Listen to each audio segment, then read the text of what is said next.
حضرت عیسیٰ علیہ السلام کو اللہ کریم نے چوتھے آسمان پہ بلا لیا نا، تو دقیانوس نام کا ایک بادشاہ ہوا بنی اسرائیل کے اندر، بڑا ظالم تھا، اس نے گمراہی پھیلا دی، اور جو لوگ معاذ اللہ کفر اور شرک نہیں کرتے تھے انہیں قتل کروا دیتا تھا۔ تو 7-8 نوجوان اپنا ایمان بچا کے بھاگے۔ او ہو اللہ اکبر، ساری دنیا مال بچا کے بھاگتی، وہ 7-8 نوجوان اپنا ایمان بچا کے بھاگے کہ یہ ہمیں کہیں کفر کی طرف نہ لوٹا دے۔ تو جا کے ایک غار کے اندر چلے گئے، تو ایک کتا بھی ان کے ساتھ ہو گیا۔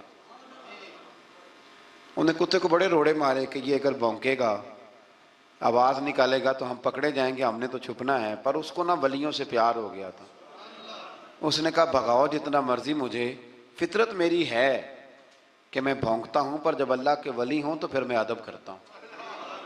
یہ قرآنی واقعہ ہے۔ اچھا، یہ عین وہ واقعہ ہے قرآن مجید کا کہ جو بہت ساری چیزوں پر ویسے ہی نص ہے اور بہت ساری زبانیں ویسے ہی گنگ ہو جاتی۔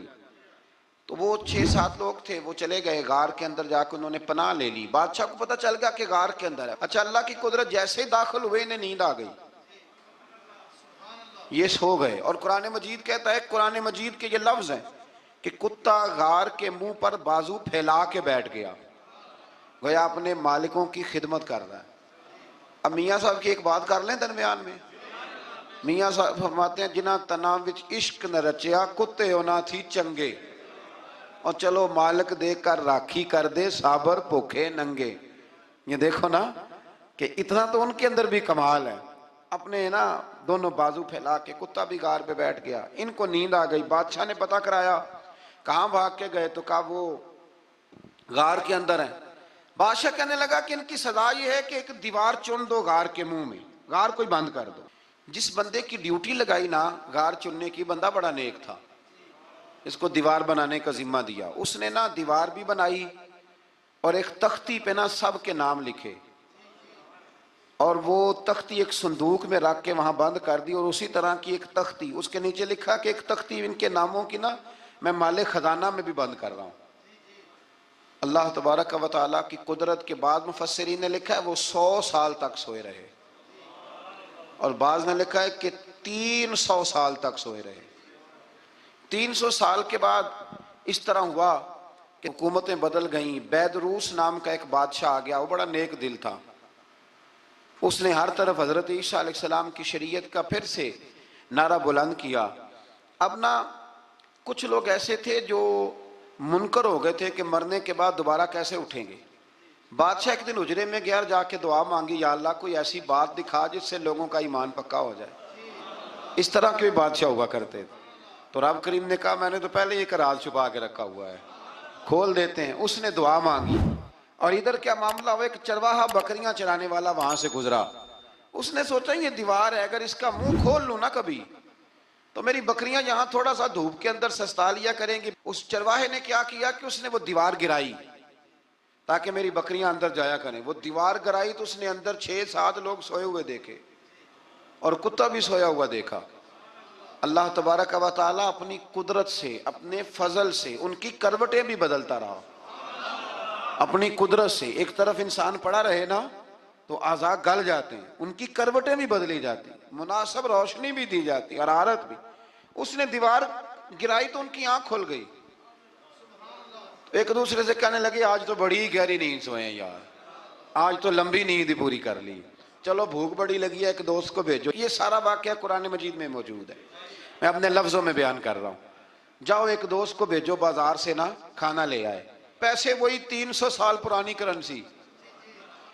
وہ جب نان بھائی کی دکان پہ گیا نا سامان لینے، اس کو پیسے دیے تو نان بھائی نے ہاتھ پکڑ لیا، کہنے لگا میاں تو کدھر سے آیا، یہ کون سے پیسے؟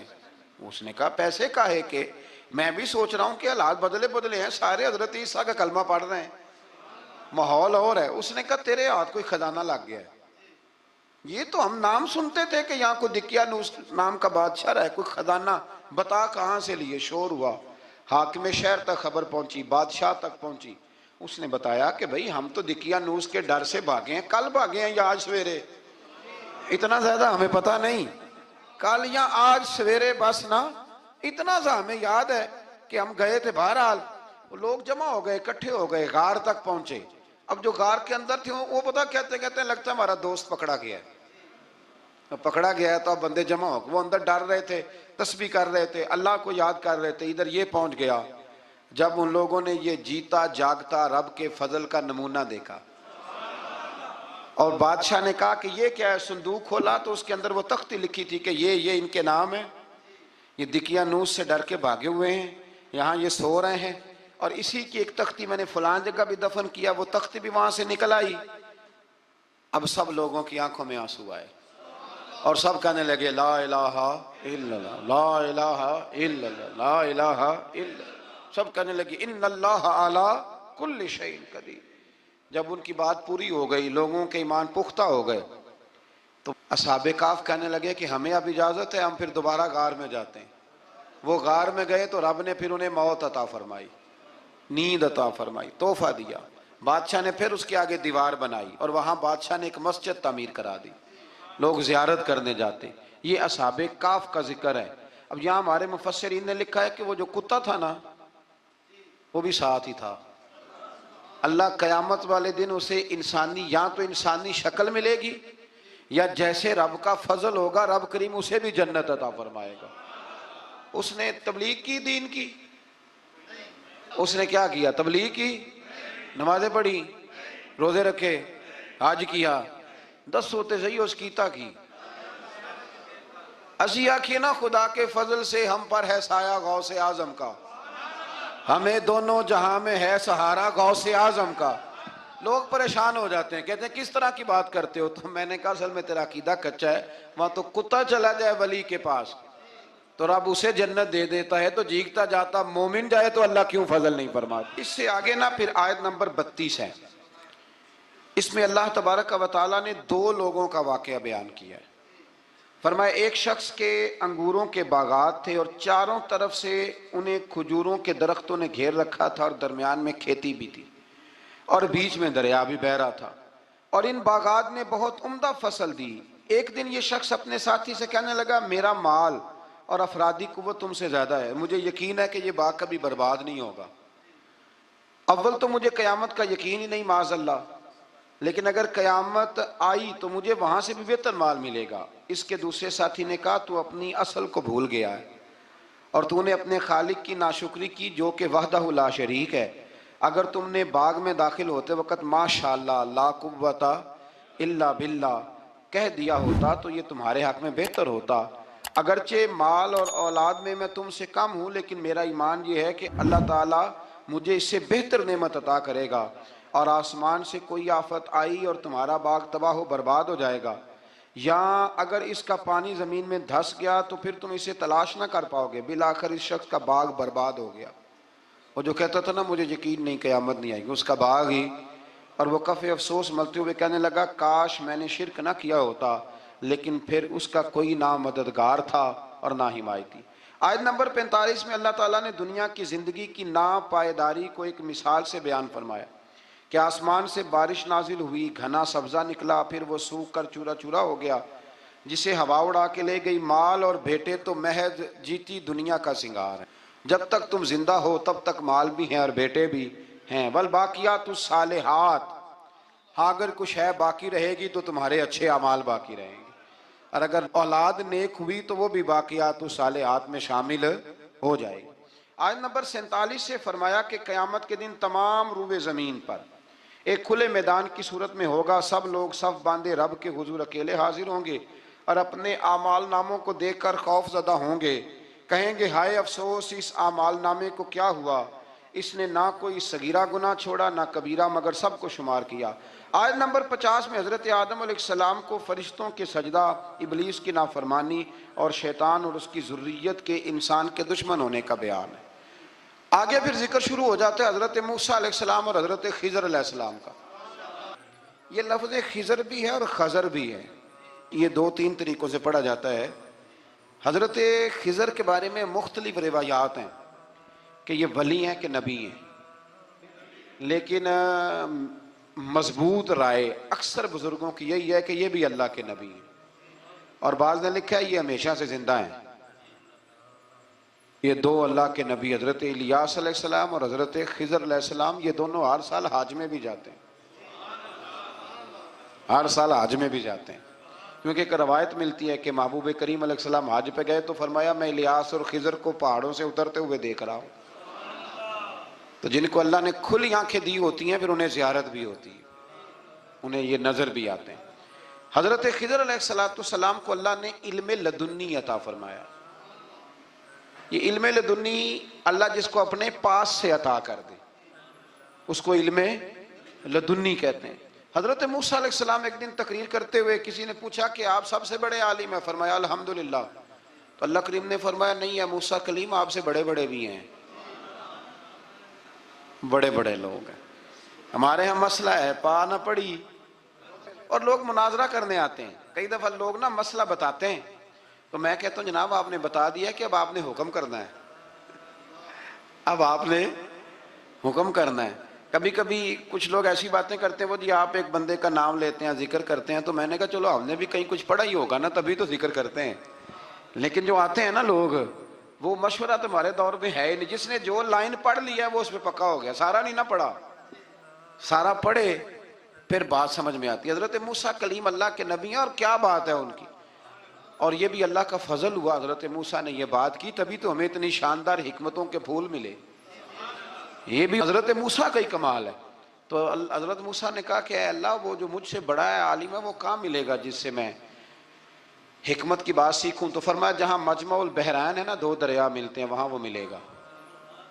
حضرت موسیٰ کلیم سے اللہ نے فرمایا کہ جاؤ جہاں دو دریا ملیں گے نا وہاں تمہیں وہ شخص ملے گا۔ تو یا اللہ میں کس طرح؟ فرمایا زادرہ ساتھ لے جاؤ، کھانے پینے کا سامان۔ حضرت موسیٰ کلیم لے گئے، مچھلی بھی لے گئے۔ فرمایا یہ مچھلی جہاں تمہارے برتن سے نکل کے دریا میں داخل ہو وہاں دریا میں شگاف پڑ جائے گا، وہاں وہ تمہیں شخص ملے گا۔ حضرت موسیٰ نے اپنے خادم حضرت یوشع بن نون علیہ السلام کو بھی ساتھ لیا۔ یہ بعد میں حضرت موسیٰ علیہ السلام کے جانشین ہوئے۔ یہ دونوں سفر پہ نکل گئے، ایک جگہ پہ پہنچے جہاں پہاڑ تھا ساتھ دریا بھی تھا، اس کے نیچے آرام کرنے لگے۔ حضرت موسیٰ کلیم سو گئے تو یوشع بن نون علیہ السلام موجود تھے، مچھلی جھٹ سے نکلی دریا میں داخل ہو گئی، وہاں راستہ بھی بن گیا۔ اب اٹھے حضرت موسیٰ کلیم، جب اٹھے تو فرمایا چلو چلیں، تھوڑا آگے جا کے فرمایا بھوک لگ رہی ہے کھانا تو نکالو۔ انہیں یاد آیا، کہنے لگے حضور مچھلی تو دریا میں چلی گئی تھی۔ فرمایا تو نے بتایا ہی نہیں، وہی تو ہماری منزل تھی جہاں مچھلی دریا میں گئی۔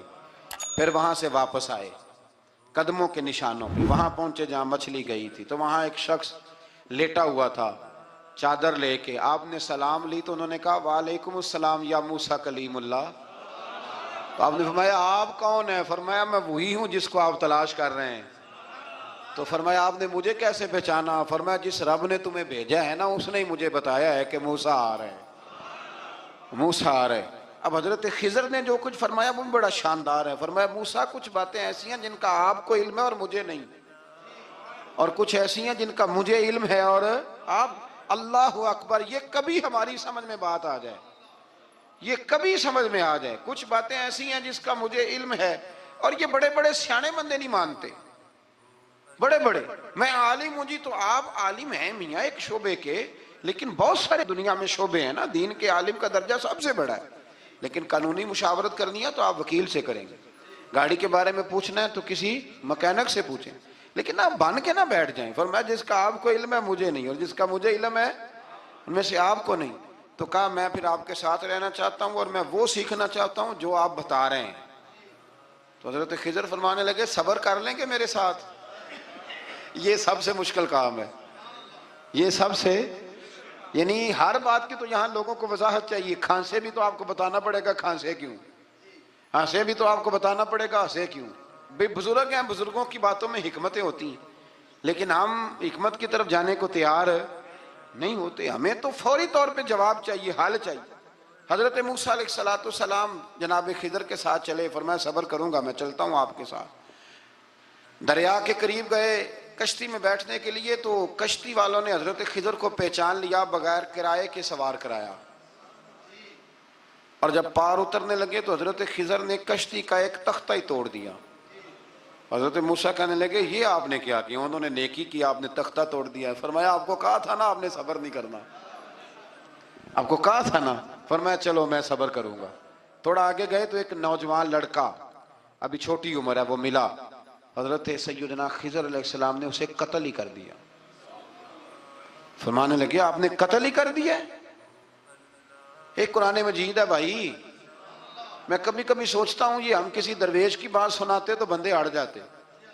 فتوے نکلتے کہ نہ نکلتے؟ میرا خیال ہے ہر مسجد سے نکلتے. اور فتوے ایک جتنے مسجد میں نمازی ہوتے سب کے ہاتھوں میں فتوے ہوتے. قتل کر دیا، قتل ہی ہو گیا بندہ. تو حضرت سیدنا موسیٰ علیہ السلام فرمانے لگے آپ نے قتل ہی کر دیا. فرمایا میں نے کہا تھا نا آپ نے صبر نہیں کرنا. آپ فرمانے لگے چلو اگر اب میں بولا نا تو بے شک آپ مجھے علیحدہ کر دیجئے گا. حضرت موسیٰ کلیم اب بولا تو علیحدہ کر دیا. ایک بستی میں داخل ہوئے، بستی کے لوگوں سے پانی مانگا تو انہوں نے پانی بھی نہ دیا، آرام کرنے کو جگہ بھی نہ دی. پر وہاں ایک دیوار گر رہی تھی، حضرت خضر علیہ السلام نے سیدھی کرنی شروع کر دی. ساری دیوار بنائی تو حضرت موسیٰ کہنے لگے کن لوگوں کی خدمت کر رہے ہو جنہوں نے پانی بھی نہیں دیا، انہوں نے پانی تک نہیں پوچھا. فرمانے لگے بس بھئی آپ نے وعدہ کیا تھا کہ اب بولیں گے تو بے شک علیحدہ کر دینا. آپ بولیں اب آپ کا اور میرا ساتھ زیادہ نہیں چل سکتا. آپ بولیں. جو بول پڑے نا غلامی کرے تو رستے لمبے چلتے ہیں، اور جو بولے نا جس کو وضاحتیں چاہیے ہو وہ غلام نہیں ہوتا، اس کے ساتھ پھر باتیں لمبی. ہاں تو آنکھ بند کر کے چل. ہاں آزم یاتے لائیے ہی نہ تجھے لائیے تھے. پھر آنکھ بند کر کے پیچھے چل کے بات ختم ہو گئی. حضرت خضر علیہ السلام نے جب کہا نا کہ اب آپ کا وعدہ ختم ہو گیا، فرمایا میں آپ کو جانے سے پہلے حکمت بتاتا ہوں. یہ وہ علم ہے جو اللہ نے مجھے اپنے پاس سے عطا فرمایا ہے. یہ وہ ہے جو علم لدنی ہے. کہا جناب کیا مطلب؟ فرمایا وہ جو میں نے تختہ توڑا تھا نا تو یہ مسکین بچے ہیں جن کی کشتی تھی، تو دریا کے اس پار بادشاہ کھڑا تھا، وہ جو صحیح صحیح کشتیاں ہوتی تھی قبضے کر لیتا تھا، اور جو تھوڑی سی ٹوٹی پھوٹی ہوتی تھی نا وہ چھوڑ دیا کرتا تھا.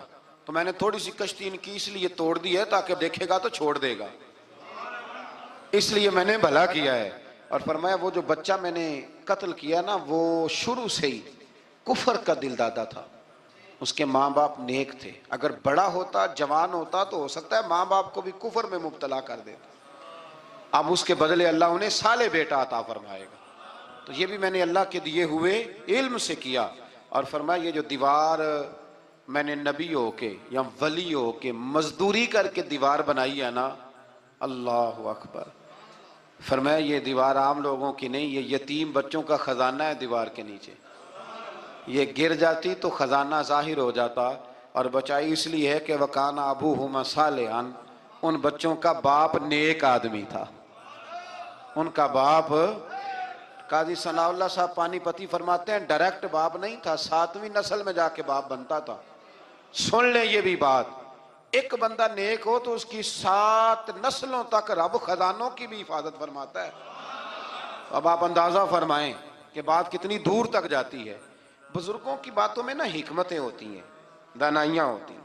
یہ طریقت کے جو لوگ ہوتے ہیں انہیں سبق یہ دیا جاتا ہے کہ آمنا وصدقنا، ماننا ہے اور تصدیق کرنی. ہمارا معاملہ یہ ہے کہ یہاں وضاحت دینی پڑتی. وہ جی وہاں کیا ہوا تھا، وہ جو گاڑی آپ کے پاس ہے تو وہ کہاں سے آئی، تو وہ جو کل آپ نیا جوڑا پہن کے آئے تھے تو وہ کدھر سے آیا. تو جو لوگ وضاحتیں مانگتے ہیں وہ اپنے نہیں ہوتے، ان کا غلامی کا رشتہ نہیں ہوتا. حبیب اور ہوتا ہے، شریک اور ہوتا ہے. شریک وضاحتیں مانگتے ہیں، حبیب محبت کرتے ہیں. ہمارا آج سب سے بڑا المیہ یہ ہے، سب سے بڑا، کہ ہم کسی حکمت کے تحت کوئی بندہ اگر کوئی کام کر رہا ہے تو مجبوری ہے کہ ہمیں وہ حکمت بتائی جائے. ایسا نہ کریں. یہ طریقہ حضرت غوث اعظم رضی اللہ تعالیٰ عنہ، حضور غوث پاک رضی اللہ تعالیٰ عنہ کو ایک شخص ملنے آ گیا. ملا علی قاری نے لکھا ہے، آپ کے ایک مرید نے کہا چل میرے پیر سے ملنے. کہنے لگا میں نہیں جاتا ملنے کسی پیر شیر سے. کہا نہیں آؤ تو صحیح. وہ آیا نا تو اس نے دیکھا کہ 50 گھوڑے عربی نسل کے کھڑے ہیں غوث پاک کے دروازے، موٹے تازے چوڑے عربی نسل کے گھوڑے. اس کے ذہن میں خیال آیا، کہنے لگا یار سواری کے لیے اگر رکھے ہیں تو ایک بھی کافی تھا، 50 کی کیا ضرورت تھی. اللہ اکبر.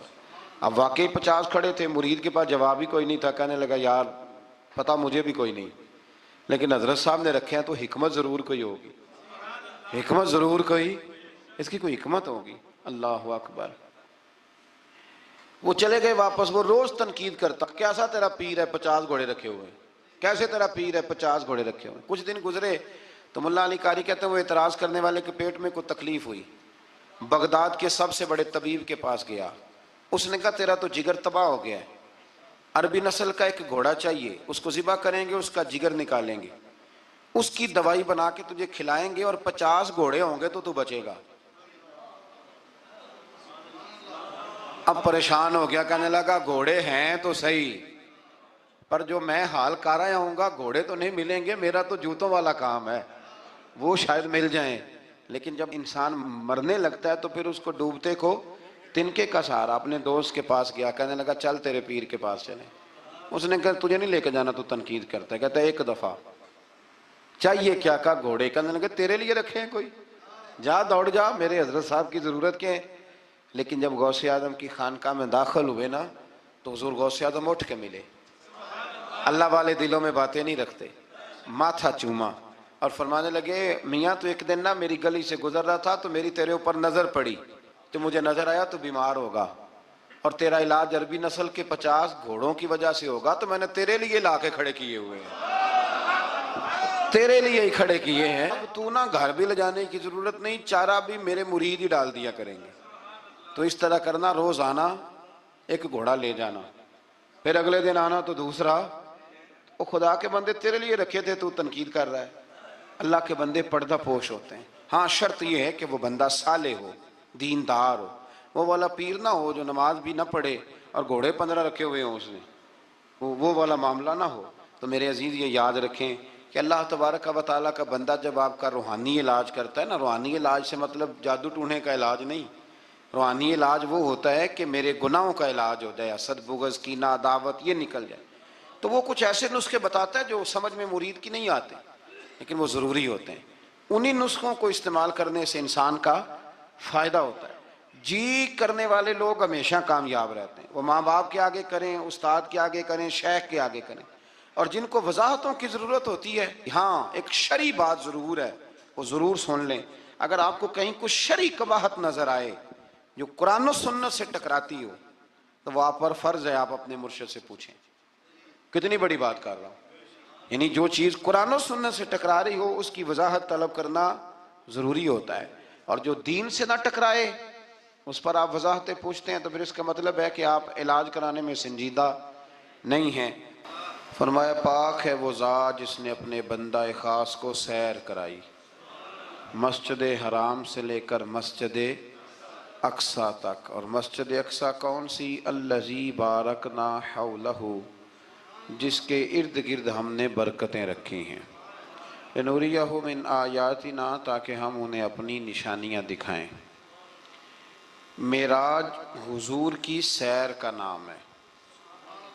اللہ نے کہا محبوب آؤ اپنی سلطنت کی سیر کر لو۔ معراج حضور کی سیر و سیاحت کا نام ہے، بس سیر کرنے گئے تھے محبوب، اور رات کے تھوڑے سے حصے میں۔ اور مسجد اقصیٰ وہ مسجد جس کے ارد گرد ہم نے برکتیں رکھی۔ مسجد کے اندر برکتیں ہوتی ہیں کہ ارد گرد ہوتی ہیں؟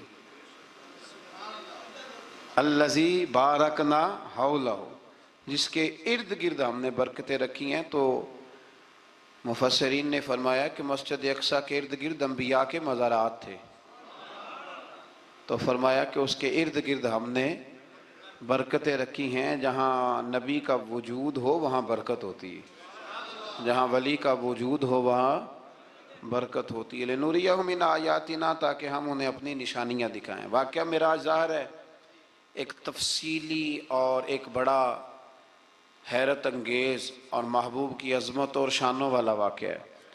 تو اللہ تبارک و تعالیٰ نے 15ویں پارے کا اور سورہ بنی اسرائیل کا آغاز اسی آیت سے فرمایا ہے۔ آیت نمبر 4 سے بیان ہوا ہے کہ بنی اسرائیل کو بائبل میں بتا دیا گیا تھا کہ وہ زمین میں 2 مرتبہ فساد اور سرکشی کریں گے، چنانچہ یہ دونوں مواقع آئے اور اللہ نے ان پر جابر بندے مسلط کیے۔ آیت نمبر 11 میں اللہ تعالیٰ نے فرمایا کہ انسان بڑا ہی جلد باز ہے، اسے بڑی جلدی ہے، بڑی جلدی کرتا ہے۔ آیت نمبر 12 میں بتایا کہ ہم نے نظام لیل و نہار کو اپنی قدرت کی 2 نشانیوں، اور ہم نے دن کو روشن بنایا تاکہ تم اپنے رب کا فضل تلاش کرو اور سالوں کی گنتی اور حساب کو جان لو۔ آیت نمبر 13 سے بتایا کہ ہم نے ہر انسان کا اعمال نامہ اس کے گلے میں لٹکا دیا ہے، یعنی اللہ کی قضاء و قدرت میں جو طے ہے وہ ہو کے رہے گا، اور قیامت کے دن یہ اعمال نامہ ایک کھلی ہوئی کتاب میں صورت میں ہوگا۔ بندے سے کہا جائے گا اپنا اعمال نامہ پڑھو، آج تم خود ہی احتساب کرنے کے لیے کافی ہو۔ جس نے ہدایت کو اختیار کیا تو اسی کا فائدہ اسی کو پہنچے گا، اور جس نے گمراہی کو اختیار کیا تو اس کا وبال بھی اسی پر آئے گا۔ اور کوئی بوجھ اٹھانے والا دوسرے کا بوجھ نہیں اٹھائے گا، اور ہم اس وقت تک عذاب دینے والے نہیں جب تک کہ اتمام حجت کے لیے ہم رسول نہ بھیج دیں۔ اگلی آیت میں قدرت کا ایک قانون بیان کیا گیا ہے کہ جب ہم کسی بستی والوں کو ہلاک کرنے کا ارادہ کرتے ہیں تو اس کو عیش و عشرت کا دل دادہ لوگوں کو اپنے احکام بھیجتے ہیں، پھر وہ ان احکام کی نافرمانی کر کے عذاب کے مستحق ہوتے ہیں، اور یوں ہم ان کو تباہ و برباد کر دیتے ہیں۔ پہلے قومیں عیش میں پڑتی ہیں پھر تباہ ہوتی ہیں۔ اللہ تعالیٰ اپنے محبوب کی غلامی والی زندگی عطا فرمائے۔ اللہ آیت نمبر 18 میں فرمایا کہ جو صرف دنیا کے فائدے کا طلبگار ہو تو ہم اس کو اس دنیا میں جتنا چاہیں دے دیتے ہیں، اور پھر اس کا انجام جہنم ہوتا ہے۔ اللہ فرماتا ہے تو دنیا مانگے گا تو میں دے دوں گا، یہ نہیں کہ ملے گی نہیں، لیکن دنیا ہی ملے گی، پھر جنت اللہ سے مانگیں ربنا آتنا فی الدنیا حسنہ وفی الآخرۃ حسنہ، یا اللہ دنیا بھی اچھی کر کے دے اور آخرت بھی ہمیں اچھی کر کے عطا فرما۔ آیت نمبر 21 میں ایک دوسرے پر دنیا میں فضیلت کا ذکر کرتے ہوئے فرمایا کہ آخرت کے بڑے بڑے درجے ہیں اور ان کی فضیلت بھی بہت بڑی ہے۔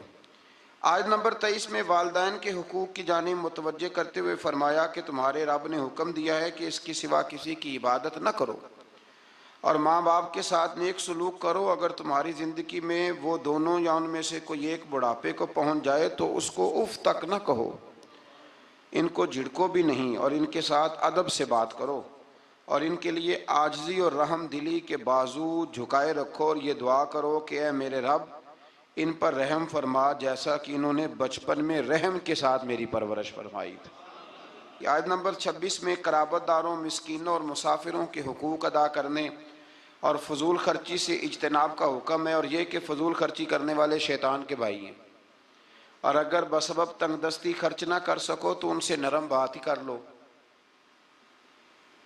فرمایا رشتہ داروں پہ خرچ کرو، اپنی ذات پہ فضول خرچی نہ کرو، اور اگر تم خرچ نہیں کر سکتے، غریب ہو تو کم از کم اخلاق کا مظاہرہ ہی کر لو، رشتہ داروں کے اندر تلخ جملوں کا تبادلہ تو نہ کرو۔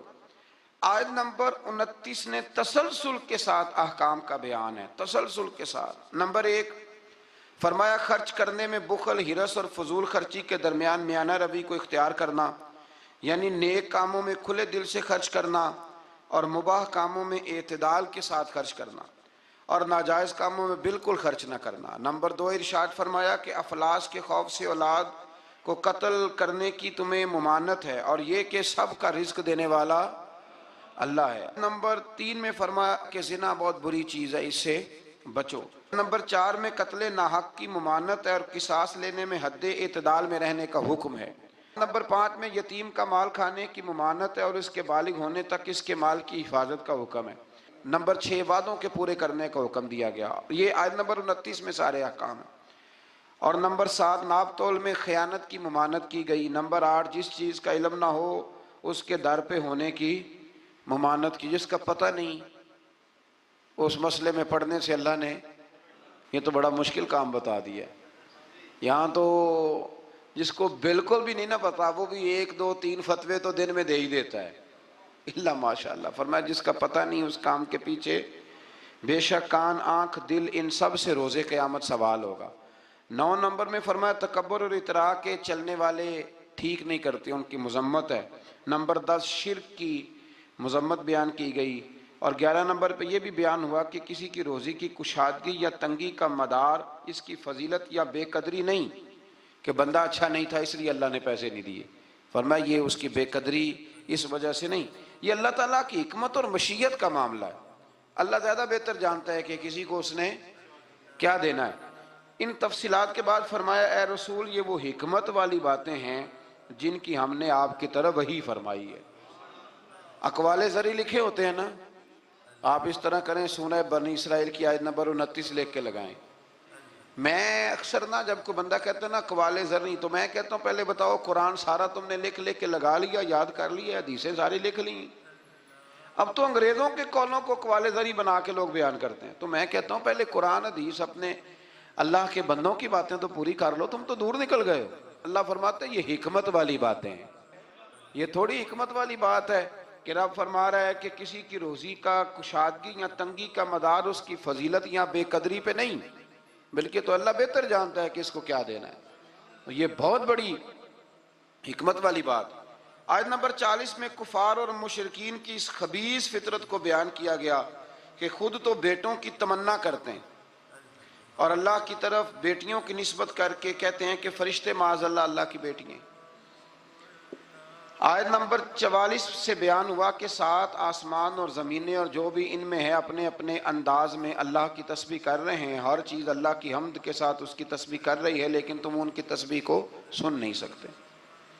آیت نمبر 45 میں فرمایا کہ منکرین آخرت قرآن کی تعلیمات سے استفادہ کرنے سے محروم رہے اور ان کے دل و دماغ حق کو قبول کرنے کی سعادت سے محروم ہیں، اور فصیح و بلیغ قرآن سن کر بھی نبی پر سحر زدہ ہونے کا تان کرتے ہیں معاذ اللہ۔ آیت نمبر 49 میں بتایا کہ منکرین آخرت کہتے ہیں کہ جب ہماری ہڈیاں گل سڑ کے ریزہ ریزہ ہو جائیں گی تو کیا ہمیں اثر نو پیدا کیا جائے گا؟ اللہ تعالیٰ نے فرمایا تم پتھر بن جاؤ یا لوہا یا کوئی اور مخلوق جو تمہارے خیال میں بہت سخت ہو، وہی رب ذوالجلال دوبارہ پیدا کرے گا جس نے تمہیں پہلے پیدا فرمایا تھا۔ آیت نمبر 52 میں عمدہ بات کرنے کا حکم دیا گیا، اور آیت نمبر 56 میں بتایا کہ باطل معبود اپنے پوجنے والوں کی تکلیف کو دور کرنے یا بدلنے کی قدرت نہیں رکھتے۔ آیت نمبر 61 سے ایک بار پھر فرشتوں کے آدم کو سجدہ کرنے اور شیطان کے انکار کرنے کا ذکر ہے، اور اس بات کا بھی کہ شیطان جو کچھ بھی کر لے اللہ کے خاص بندوں پر اس کا داؤ چلتا نہیں ہے۔ آیت نمبر 67 میں فرمایا کہ جب سمندری طوفان میں گر جاتے ہیں تو معبودان باطلہ کی بجائے صرف اللہ کو پکارتے ہیں۔ کافر بھی اس وقت اللہ ہی کو پکارتے ہیں، لیکن نجات کی صورت میں یہ لوگ پھر شرک میں مبتلا ہو جاتے ہیں۔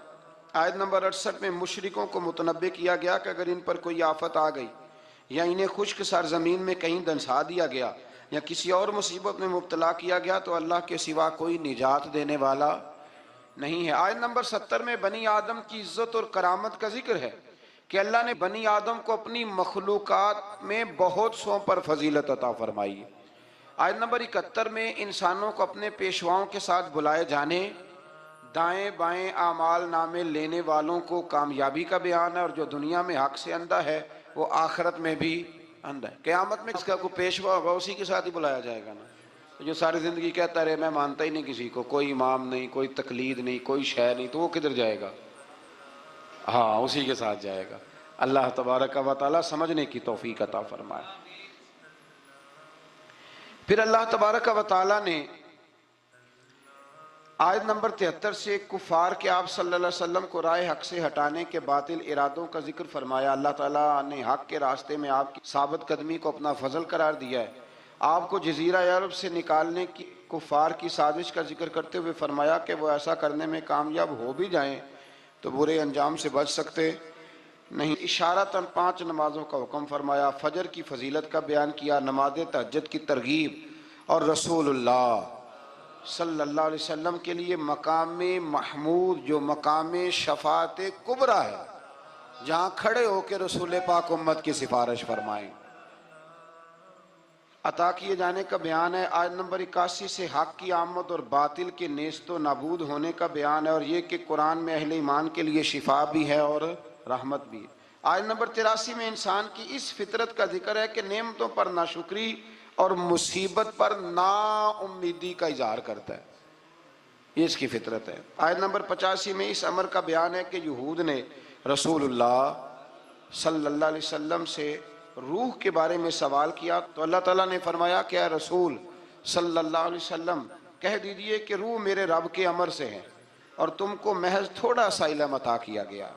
اس سے یہ بتانا مقصود ہے کہ جن چیزوں کی حقیقت جاننے پر ہدایت اور نجات موقوف نہیں نا، ان کے در پہ ہونے کی تمہیں ضرورت بھی نہیں ہے۔ آیت نمبر 88 میں ایک بار پھر قرآن کے مثل لانے کا چیلنج اور کافروں کے عجز کا بیان۔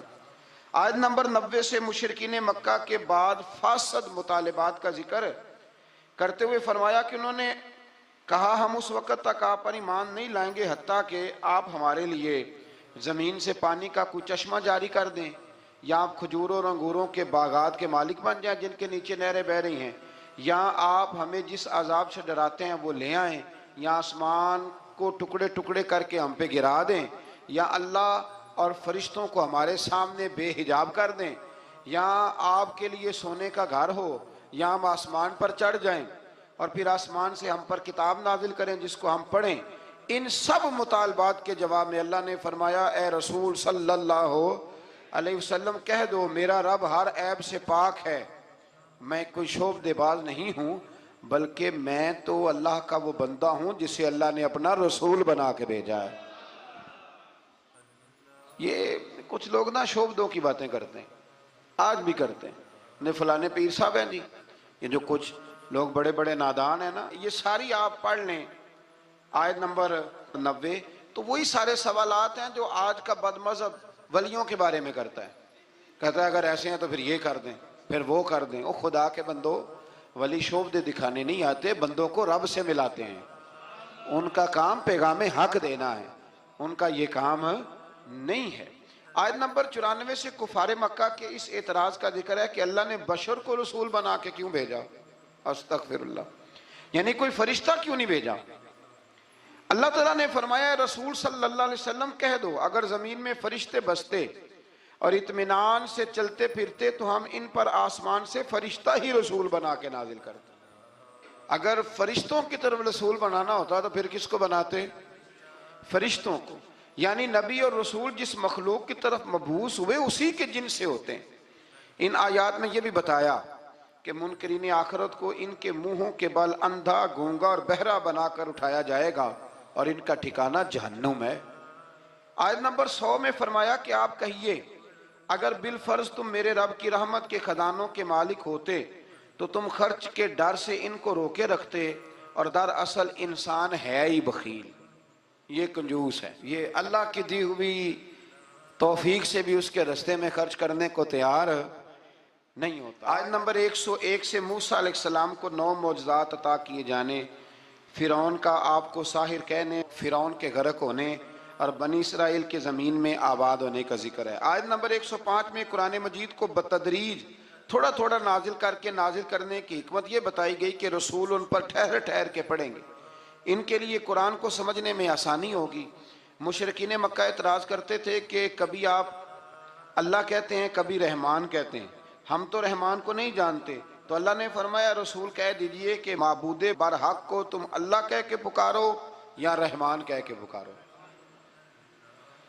تم اسے جس نام سے بھی پکارو گے سب اسی کے نام ہے، اور اسے پکارنے میں میانہ روی سے کام لو۔ آخری آیت میں فرمایا کہ اللہ کی نہ کوئی اولاد ہے، نہ کوئی اس کی سلطنت میں اس کا شریک ہے، نہ اسے کسی مددگار کی ضرورت ہے، اور آپ اس کی کبریائی کو بیان کرتے رہیے۔ آگے شروع ہو جاتی ہے سورہ کہف۔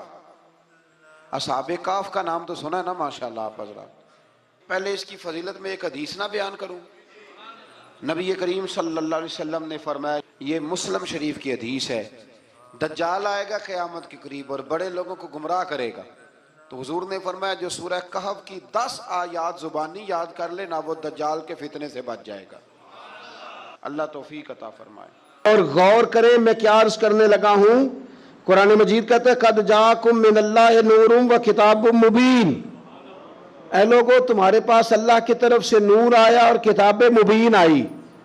تو میلاد والے رسول کے ساتھ جو چیز آئی ہے وہ قرآن پاک ہے، قرآن آیا حضور کے ساتھ۔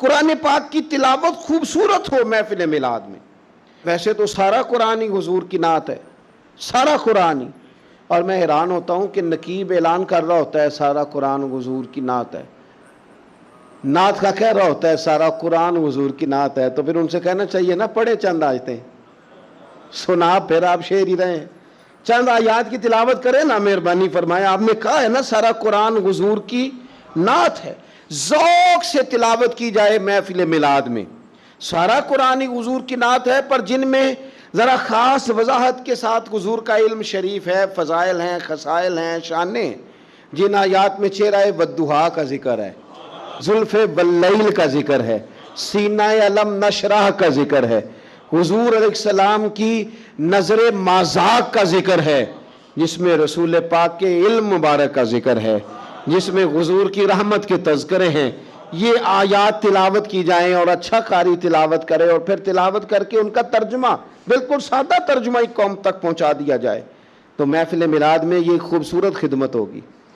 یہ میلاد شریف کرانے والے ایک اچھی بات لوگوں تک پہنچائیں گے، اچھے انداز میں قرآن پاک کی تلاوت کر کے، اور یہ بات یاد رکھ لیں، اپنے دل کی تختی پہ لکھ لیں، اللہ کے پیارے رسول صلی اللہ علیہ وسلم نے فرمایا اس قرآن کے ذریعے اللہ قوموں کو عزت عطا فرمائے گا۔ تو میلاد شریف کے اندر آپ اچھے قراء کو ضرور دعوت دیں، بہترین قرآن مجید کی تلاوت آپ سنیں اور اچھے انداز میں آپ نبی پاک علیہ الصلاۃ والسلام پر نازل ہونے والی اس کتاب کی تلاوت سنیں۔ دوسری بات یہ کہ میلاد شریف میں نعت پڑھی جاتی ہے۔ نعت کہتے ہیں حضور کی تعریف کو، بڑی سونی کر کے نبی پاک کی تعریف کی جائے، بڑی سونی کر کے۔ یہ نا میں کیا عرض کروں اس نعت خواں کی خدمت میں بھی جو اتنا اعلیٰ کام کر رہا تھا، وہ اس لائن میں کھڑا تھا جس لائن میں حضرت عباس بن عبد المطلب کھڑے ہیں، اس لائن میں تھا جس لائن میں حضرت حسان بن ثابت ہیں۔ اس صف کا نمائندہ ہو کہ کہاں اپنے آپ کو کمزور کر بیٹھا ہے، 20,000 پہ 25,000 پہ، اتنا اعزاز والا کام، اور کہاں اپنے آپ کو گرا لیا اس نے، یہاں تک لے آیا اپنے آپ کو۔ نعت شریف تو جذبات تھے بندہ مومن کے، اور نعت کے لیے مشہور آدمی کی ضرورت نہیں، ذوق اور شوق کی ضرورت ہے۔ علاقے کے آپ بچوں کو کہیں وہ حضور کی نعت شریف پڑھیں، نبی پاک کا تذکرہ کریں، سونا کر کے حضور کا ذکر کریں۔ آپ کو پتہ ہے حضرت عباس رضی اللہ تعالیٰ عنہ نے عرض کی یا رسول اللہ آپ کی نعت پڑھنا چاہتا ہوں، آپ کا قصیدہ لکھا ہے، تعریف لکھی ہے، پڑھنا چاہتا ہوں، پڑھوں؟ تو نبی کریم علیہ السلام سادہ بھی کہہ سکتے تھے پڑھ دو، لیکن حضور نے پتہ کیا فرمایا؟ یا رسول اللہ آپ کی تعریف لکھی ہے، پڑھوں؟ تو حضور نے فرمایا پڑھیے، اللہ آپ کے دانتوں کو سلامت رکھے۔ اتنا اعزاز نعت کا، اتنا اجر حضور کی نعت کا۔ حضرت حسان بن ثابت رضی اللہ تعالیٰ عنہ جو نعت پڑھتے تھے تو وہ نعت کیا تھی؟ کافر معاذ اللہ جو نبی پاک علیہ السلام پر اعتراضات کرتے تھے نا، حضرت حسان بن ثابت شعروں میں ان کا جواب دیتے تھے۔ حضرت حسان بن ثابت جب نعت پڑھتے تھے، او نعت کا تو اپنا اعزاز تو پہچان یار، تو اپنی عظمت کو تو سمجھ، تیرا درجہ کیا ہے۔ جب حضرت حسان نعت پڑھتے تھے تو رسول پاک ہاتھ اٹھا کے دعا مانگتے تھے، اے اللہ روح القدس کے ذریعے، اے اللہ جبریل امین کے ذریعے میرے حسان کی مدد فرما۔ حضور ان کی مدد کی دعا کرتے تھے کیونکہ وہ حضور کی تعریف کر رہے ہیں۔ تو آپ دیکھیں یہ اعزاز کتنا بڑا ہے، یہ مرتبہ کتنا بڑا ہے۔ بنو نجار بہت اعلیٰ قبیلہ تھا مدینہ منورہ کا۔ کاش میرے بیٹے حضور کی نعت پڑھنے لگے، کاش آپ کے بیٹے حضور کی نعت پڑھنے لگے، کاش ہماری بیٹیوں کی زبانوں پر نبی پاک کے ترانے جاری ہو جائیں، کاش یہ سلیقے سے، یہ باوضو ہو کر، یہ طہارت کے ساتھ اپنے محبوب کریم علیہ السلام کے نعت خواں بن جائیں۔ اس باپ کے مقدر جاگ گئے جس کی اولاد حضور کے تذکرے کرنے والی بن گئی، وہ بڑے منصب پر فائز ہو گیا جس کے بچے نبی پاک کی مدح خوانی کرنے لگے، ثنا خوانی کرنے لگے۔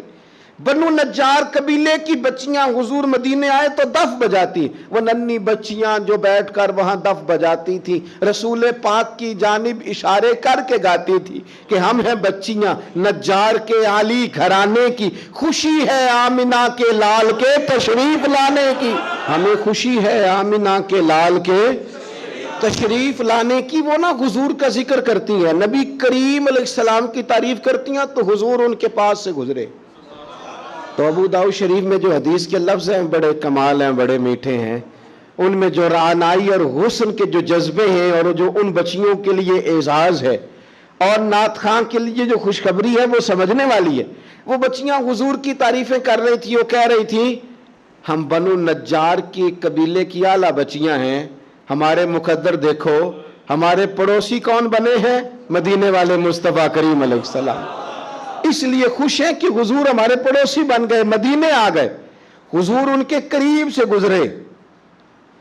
تو ایک جملہ میٹھا ٹھنڈا پیارا حسین ایک جملہ حدیث میں ملتا ہے. حضور نے کہا، نبی کریم ان کے قریب سے گزرے تو ان بیٹیوں کی طرف پلٹ کر دیکھ کر حضور فرمانے لگے، میرا رب جانتا ہے کہ مجھے بھی تم سے بڑی ہی محبت ہے. ہن میں اپنی حیاتی تو قربان نہ جاواں، ویکھو محمد محمد پکیندے گزر گئی. اللہ جانتا ہے کہ مجھے بھی تم سے بڑی محبت. تو یہ نعت خوانی، نعت پڑھنا، نعت سننا، یہ تو بڑا اعزاز کا کام، یہ تو بڑی فضیلت کا کام ہے. پھر اس کے بعد باری آتی ہے بیان کی. واعظ و نصیحت کے لیے بہت زیادہ جوش خطابت کی ضرورت نہیں ہوتی. نبی پاک صلی اللہ تعالی علیہ وسلم کے سیرت کے سوانے کے کچھ مطالعہ کی ضرورت ہوتی. اگر ہم اپنی مسجد کے خطیب کے پاس ہی وقت پہ چلے جائیں نا جمعہ پڑھنے، تو امید ہے کہ وہ ایک آیت کا ترجمہ تو کریں گے ہی، چند احادیث مبارکہ تو ہمیں سنائیں گے. آپ کسی کے پاس بیٹھ جائیں، اس کا خطابت میں بڑا نام ہونا ضروری نہیں، اس کا حضور کا غلام ہونا ضروری ہے.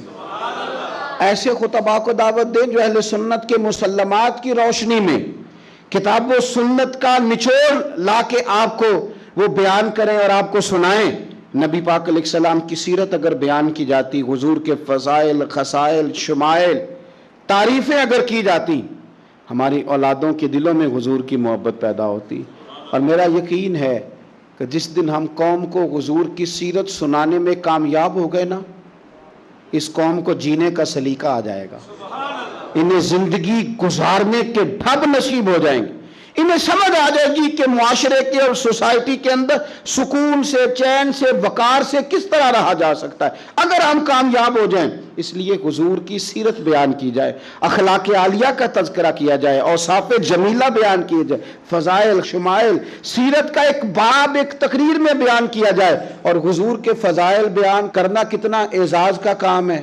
آپ قرآن پاک پڑھیں نا، رب نے اپنے نبی کے فضائل بیان فرمائے. لقد من اللہ علی المؤمنین اذ بعث فیہم رسولا لقد جاءکم رسول من انفسکم عزیز علیہ ما عنتم حریص علیکم بالمؤمنین رؤوف الرحیم.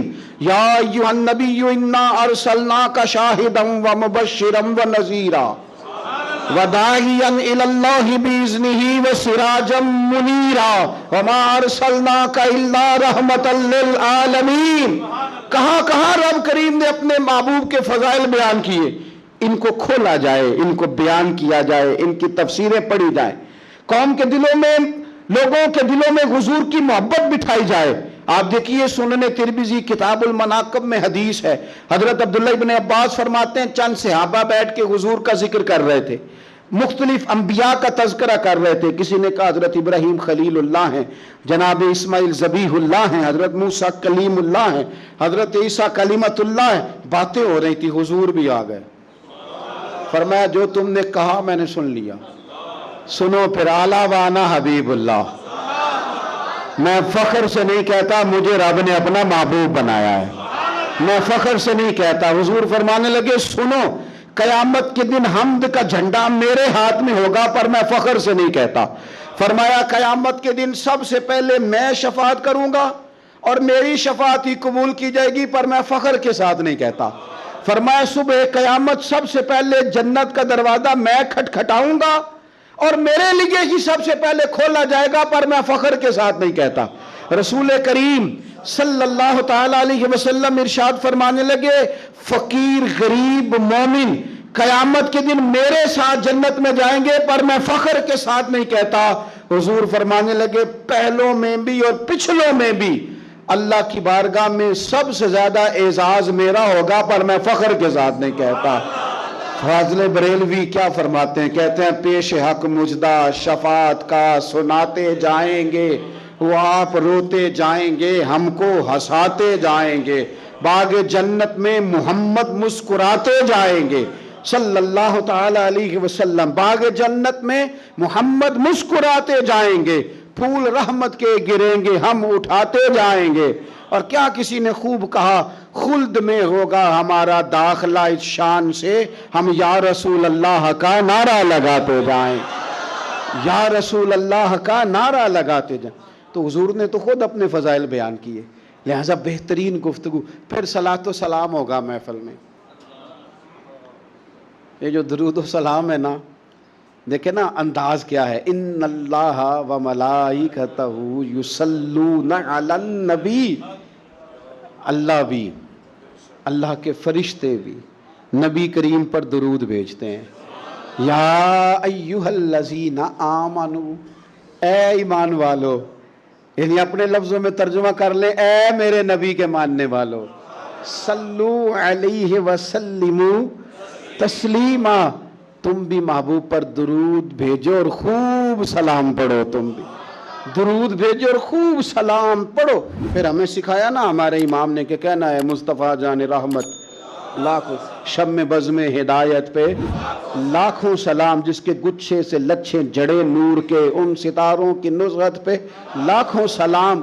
اور فرمانے لگے ان کی باتوں کی لذت پہ بے حد درود, ان کے خطبے کی ہیبت پہ لاکھوں سلام, اور جس سہانی گھڑی چمکا طیبہ کا چاند اس دل افروز ساتھ پہ لاکھوں سلام. اور کہنے لگے میں سلام پڑھ رہا تھا تو فرشتے بھی میرے کان میں آ کے باتیں کرنے لگے, مجھ سے خدمت کے قدسی کہیں ہاں رضا, ہاں رضا, مصطفیٰ جان رحمت پہ لاکھوں سلام. مجھ سے خدمت کے قدسی کہے ہاں رضا, مصطفیٰ جان رحمت پہ. اور نبی کریم علیہ السلام فرماتے ہیں تو ایک بار درود پڑھ رب تیرے اوپر 10 بار رحمت کرے گا. اور حضور فرمانے لگے تو 10 بار درود پڑھ اللہ 100 رحمت نازل کرے گا. اور حضور فرماتے ہیں تو 100 بار درود پاک پڑھ اللہ تیری پیشانی پہ قیامت میں لکھ دے گا کہ یہ بندہ منافقت سے بھی بری ہے, جہنم کی آگ سے بھی بری ہے. تو درود شریف پڑھا جاتا ہے ہماری محفل میں. پھر دعا ہوتی ہے, اور دعا تو عبادت کا مغز ہے نا, اور دعا تو عین عبادت ہے. اور حضور نے فرمایا جو رب سے مانگے رب راضی ہوتا ہے, جو نہ مانگے ناراض ہوتا ہے. اور دعا کی ترتیب بھی یہی ہے کہ پہلے اللہ کی حمد ہو, پھر حضور پہ درود ہو, پھر اس کے بعد دعا ہو. تو مجھے بتائیں جب محفل پاک میں ہم قرآن پاک پڑھیں گے, نعت پڑھیں گے, کتاب و سنت کی روشنی میں خطاب سنیں گے, حضور پر درود و سلام پڑھ کے ہاتھ اٹھائیں گے تو وہ تو کریم ہی بڑا ہے. جو مانگیں گے اپنے فضل سے انشاءاللہ عطا فرمائے گا, وہ عطا فرمائے گا. تو یہ مقام ہے وہ یہاں دعائیں مانگی جائیں اور اللہ اپنے فضل سے قبول کرنے والا ہے. پھر اس کے بعد لنگر شریف ہوتا ہے. 2-3 گزارشات ہیں محفلیں کرانے والوں سے اور میلاد پہ لنگر بانٹنے والوں سے. ایک لنگر وہ ہے جو ابا جی کے ختم سے منسوب ہے, یہ میرے ابا جی کے ختم شریف کی روٹی. ایک لنگر وہ ہے بزرگوں کے ختم سے منسوب ہے. ایک وہ ہے جو بیٹے کے عقیقے سے منسوب ہے, ایک بیٹے کے ولیمے سے منسوب ہے. ایک لنگر حضور کے میلاد سے منسوب ہے. آپ نے صحیح بتانا ہے. ابا جی کے ختم کی روٹی بھی کبھی کسی نے چھتوں سے پھینکی ہے شاپروں پہ ڈال کے. دادا جی کے ختم شریف پہ کھانا پکا ہو تو چھت سے پھینک دیتے اور لفافے میں ڈال. بچے کے عقیقے پہ, ولیمے پہ, تو میلاد پہ کیوں پھینکتے ہو؟ میلاد پہ کیوں پھینکتے ہو؟ کوئی یہ طریقہ ہے؟ آپ کم از کم چلیں بہت سارے مجموعوں کو بہت زیادہ اعزاز کے ساتھ نہ صحیح تو کم از کم یہ کہ آپ بٹھا کے تو کھانا دے دیں, وقار کے ساتھ ہی کھانا کھلا دیں. اور میں اپیل کروں گا محفل کرانے والوں سے, اور مجھے امید ہے خطیب, مشائخ, نعت خواں, قاری, یہ سارے حضرات بھی میری بات سے اتفاق کریں گے. میلاد شریف پہ نا سب کی روٹی ایک جیسی پکا لی جائے. جو غریب کھائے وہی پیر کھائے, جو عام کھائے وہی نعت خواں کھائے, جو سارے کھائیں وہی پیر صاحب, صوفی صاحب, درویش صاحب, خطیب صاحب, مہمان خصوصی صاحب بھی کھائیں. اور یارو کچھ لوگ روز گوشت کھاتے ہیں. کچھ گھر ایسے ہیں کہ اگر چاولوں میں گوشت پڑ بھی جائے نا تو سارے بچوں کو بوٹیاں نہیں ملتی. ان گھروں میں بچے نا گوشت کے لیے لڑتے ہیں کہ میں نے بوٹی کھانی یا میں نے بوٹی کھانی, اور باپ پریشان, غریب, کمزور, دور بیٹھ کے دیکھتا ہے کہ میری جیب میں زیادہ پیسے ہوتے تو میں زیادہ گوشت لاتا, ایسا نہ ہو کہ ہم میلاد شریف پہ زیادہ گوشت ڈال کے چاول ہم نے پکائے ہوئے ہوں اور اسے پتہ ہو کہ آج بٹھا کے اعزاز کے ساتھ روٹی کھلائی جائے گی، تو اپنے تینوں بچے غریب آدمی ساتھ لے آئے، اور اس کا 3-4 سال کا بچہ جب اسے 3-4 بوٹیاں اکٹھی ملیں تو اپنے ابا جی سے پوچھے، ابا جی آج خیر ہے؟ آج بڑا گوشت مل رہا ہے، خیر ہے؟ تو پھر تجھے میلاد سکھانا نہیں پڑے گا، پڑھانا نہیں پڑے گا، بتانا نہیں پڑے گا۔ اس کا باپ جب اس کے کان میں کہے گا نا، پتر آج راج راج کے کھا، آج مدینے والے محبوب کا میلاد شریف، آج میلاد ہے، حضور رسول کریم علیہ السلام کی محفل نور میں تو آیا ہے۔ اور سنے نبی کریم نے کیا فرمایا، حضور فرمانے لگے جو بھوکے کو کھانا کھلائے گا نا، اللہ قیامت کے دن اسے جنت کے پھل کھلائے گا۔ وہ بہت سارے لوگ کہتے ہیں میلاد کرتے ہیں غریبوں کو دے دو، تو میں کہتا ہوں ہمارے میلاد کی محفلوں میں پہلے ہی تو غریب آتے ہیں، ہم غریبوں کو تو کھلا رہے ہیں۔ امیر تو اللہ تعالیٰ انہیں توفیق دے، وہ تو سیاسی جلسوں میں جاتے ہیں، وہ تو جاتے ہیں جہاں MNA اور MPA کے جلوس نکلنے ہو تو وہاں جاتے ہیں۔ یہ غریب ہی تو ہیں جو آتے ہیں حضور کے نام پہ پیچھے بیٹھ کر روتے ہیں نبی کریم کی نعت پہ۔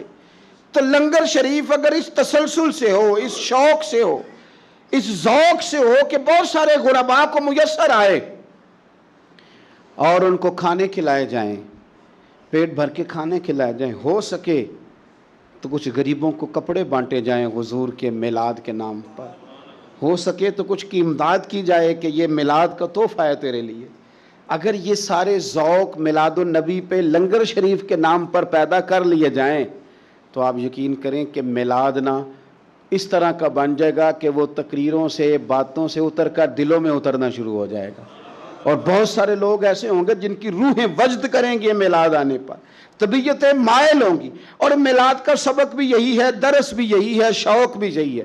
بہرحال یہ پورا مہینہ درود شریف پڑھ کے گزارنا ہے، یہ سارا مہینہ حضور کی نعت سویرے بھی ہمارے گھر چلے، شام بھی ہمارے گھر چلے۔ ہم سویرے گھر سے جائیں تو نعت سن کے جائیں، آتے ہی نعت چلائیں۔ ہم اپنے بچوں کو نعت کے بٹن دبا کے دیں، ہمارے گھروں میں حضور کا تذکرہ ہو، نبی پاک کے ذکر جمیل سے ہمارے گھر آباد اور روشن ہو، ہماری بیٹیاں حضور کے تذکرے کرنے والی ہو، ہمارے ہاں خاص قسم کا ذوق گھروں میں بن جائے۔ حضرت عباس رضی اللہ تعالیٰ عنہ فرماتے ہیں میں گھر کے اندر بیٹھ کے اپنے بچوں کو حضور کا ذکر سنا رہا تھا، حضور کہیں باہر سے گزرے تو میرے نصیب جاگ گئے، حضور نے سنا تو دروازے پہ کھڑے ہو گئے، بات ختم ہوئی، دروازے پہ دستک ہوئی، دروازہ جو کھولا تو حیران رہ گیا، اللہ کی ساری رحمتیں تو میرے دروازے پر موجود ہیں۔ تو قریب محبوب فرمانے لگے چچا میرے تذکرے کر رہے تھے؟ یا رسول اللہ آپ کا ذکر بتا رہا تھا، میں نے بچپن بھی دیکھا، جوانی بھی دیکھی، آپ کے والدین بھی دیکھے، تو آپ کے تذکارے جمیلہ بچوں کو سنا رہا تھا۔ فرمایا چچا مبارک ہو، میری شفاعت تم نے اپنے حق میں ثابت کر لی ہے، اب میں تمہاری سفارش کروں گا صبح قیامت، چونکہ تمہارے گھر میں حضور کا تذکرہ ہوتا ہے۔ خوب نعتیں پڑھیں حضور کی، خوب آپ نعت کا ذوق بنا لیں گے تو زبان پہ جاری بھی ہو جائے گی۔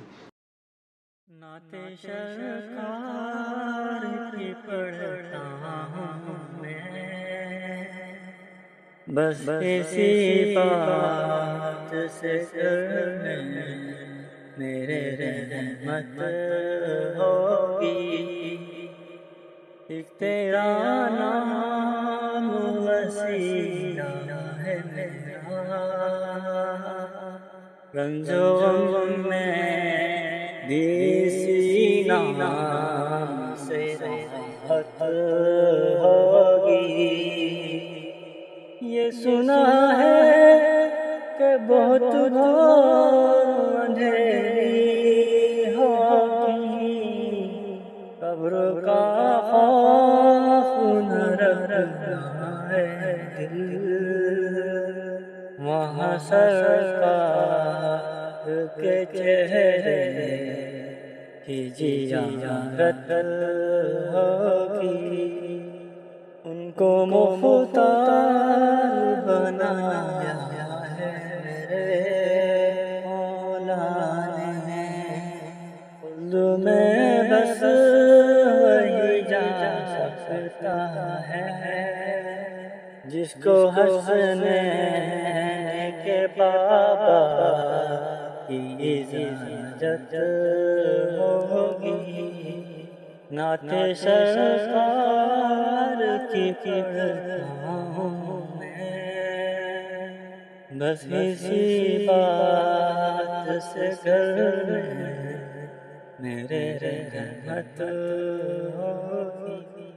عصر کا دن بھی عجب دیکھنے والا ہوگا، زلف لہرا کے جب آئیں گے، پھر قیامت میں بھی ایک اور قیامت ہوگی۔ زلف لہرا کے جب آئیں گے، پھر قیامت میں بھی ایک اور قیامت ہوگی۔ نعت سرکار کی پڑھتا ہوں میں، بس اسی بات سے گھر میں میرے رحمت ہوگی۔ ہمارے جتنے بھی صوفیہ کرام ہیں، جتنے بھی اولیاء عظام ہیں، ان سب کا سب سے بڑا اور اہم درس یہ ہے کہ انسان پوری طور پر اپنے آپ کو اپنے اللہ تعالیٰ کے سپرد کر دے۔ صوفیہ کرام یہ فرماتے ہیں کہ جس طرح بچہ ماں کی گود میں جا کے ہر غم سے بے فکر اور آزاد ہو جاتا ہے، اس طرح بندہ مومن اللہ تعالیٰ پر بھروسہ کر کے ہر غم سے آزاد ہو جاتا ہے۔ ہمارے ہاں یہ مسئلہ بن گیا ہے کہ ہمیں آج کل دنیا داروں پر، دوستوں پر، احباب پر، اپنے تعلقات پر، اپنی جیب پر تو بھروسہ ہوتا ہے، لیکن اللہ تعالیٰ کی ذات پر جس طرح بھروسہ ہونا چاہیے اس طرح نہیں ہوتا۔ اقبال صوفیہ کرام کی اس سوچ کو اور آج کے دور کی ہماری اس کمزوری کو اس طرح بیان کرتے ہیں۔ وہ کہتے ہیں نگاہ فقر میں شان سکندری کیا ہے، اور خراج کی جو گدا ہو وہ کیسری کیا ہے، بتوں سے تجھ کو امیدیں خدا سے نو امیدی، مجھے بتا تو صحیح بھلا اور کافری کیا ہے۔ لوگوں سے امیدیں رکھنا اور رب سے نا امید ہو جانا، اس سے بڑی اور کافری کیا ہے۔ نبی رحمت سید عالم صلی اللہ تعالیٰ علیہ وسلم نے فرمایا میری امت کے 70,000 لوگ بغیر حساب کتاب کے جنت میں داخل کر دیے جائیں گے۔ یہ وہ لوگ ہوں گے جو ہر حال میں اپنے رب پر بھروسہ کرتے تھے، مکمل طور پر ہر لحاظ سے ہر حال میں ان کا بھروسہ اپنے رب کریم پر قائم رہا، ادھر ادھر نہیں دیکھا، اللہ پر بھروسہ رہا۔ محبوب سبحانی، غوث سمدانی، شیخ لاسانی، سیدنا شیخ عبد القادر جیلانی، سرکار غوث اعظم شہنشاہ بغداد رضی اللہ تعالیٰ عنہ اپنے عقیدت مندوں کو، ارادت مندوں کو، اپنے زیر تربیت لوگوں کو اور صبح قیامت تک اپنے ساتھ عقیدت رکھنے والے لوگوں کو یہ درس دیتے ہیں۔ آپ ارشاد فرماتے ہیں الفتح الربانی میں کہ اگر تو دنیا اور آخرت کی بادشاہت چاہتا ہے تو اپنے آپ کو مکمل طور پر اپنے رب کریم کے حوالے کر دے۔ غور کیجئے گا سرکار غوث پاک کے فرمان پر، فرماتے ہیں اگر تو دنیا اور آخرت کی بادشاہت چاہتا ہے تو مکمل طور پر اپنے آپ کو اپنے رب کے حوالے کر دے، اس طرح تو امیر ہو جائے گا۔ اور اپنے نفس کی خواہشات پر کنٹرول کرنا مشکل ہوتا ہے نا، فرماتے ہیں تو اپنے آپ کو اپنے اللہ کے سپرد کر تو اپنے نفس پر بھی حاکم ہو جائے گا اور غیروں پر بھی حاکم ہو جائے گا۔ اللہ پر جو لوگ بھروسہ کر لیتے ہیں اور اپنے آپ کو رب کے حوالے کر دیتے ہیں، اللہ ان کے لیے دنیا اور آخرت میں کافی ہو جاتا ہے۔ ہمیں اللہ تعالیٰ سرکار غوث پاک رضی اللہ تعالیٰ عنہ کی ان تعلیمات کو سمجھنے کی توفیق عطا فرمائے۔